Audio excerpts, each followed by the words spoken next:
Grafting করা খুবই সহজ।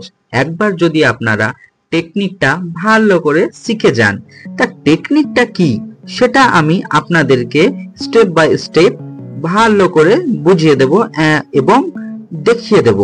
তো ফ্রেন্ডস,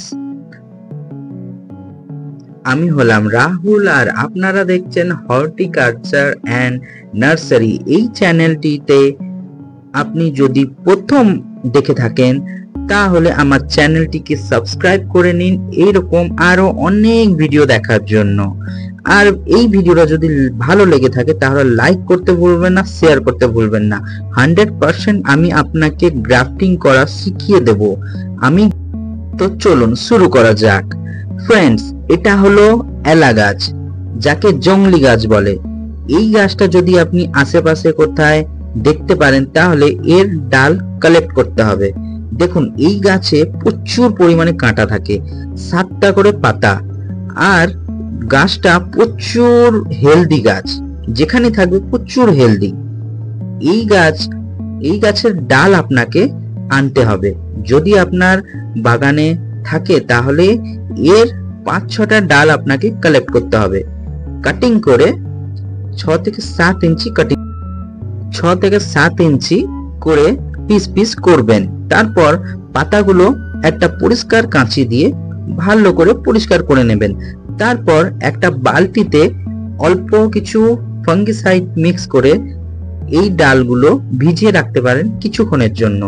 তারপর ফ্রেন্ডস, আমরা একে মাটিতে বা বালিতে রোপণ করব। রোপণ করার 10 থেকে 15 দিনের মধ্যে ফ্রেন্ডস আপনারা দেখতে পারবেন এর চোখ থেকে ছোট ছোট পাতা ছাড়ছে। কিন্তু আমরা তখন একে মাটি থেকে তুলব না, আমরা 20 থেকে 25 দিন অপেক্ষা করব। যখন এই পাতাগুলো দেখবেন অনেকটা বড় হয়ে গেছে, 2 থেকে 3 ইঞ্চ, আর অনেকটা পাতা ছেড়েছে, তখন আমরা বুঝবো যে রুটস এসে গেছে। তখন আমরা মাটি থেকে এই ব্রাঞ্চেস গুলো খুব সাবধানে মাটি থেকে তুলবো। তোলার পর একে আপনি ছোট্ট পলি ব্যাগে বা ছোট্ট মাটির পটে হোক, প্লাস্টিক পট হোক, ওখানে আপনি লাগিয়ে দেবেন। তারপর অপেক্ষা করবেন 20 থেকে 25 দিন। দেখবেন ব্রাঞ্চেস গুলো যখন 10 থেকে 11 ইঞ্চ বড় হয়ে যাবে এইরকম, তখন আমরা এইটা রেডি হয়ে গেল গ্রাফটিং করার জন্য।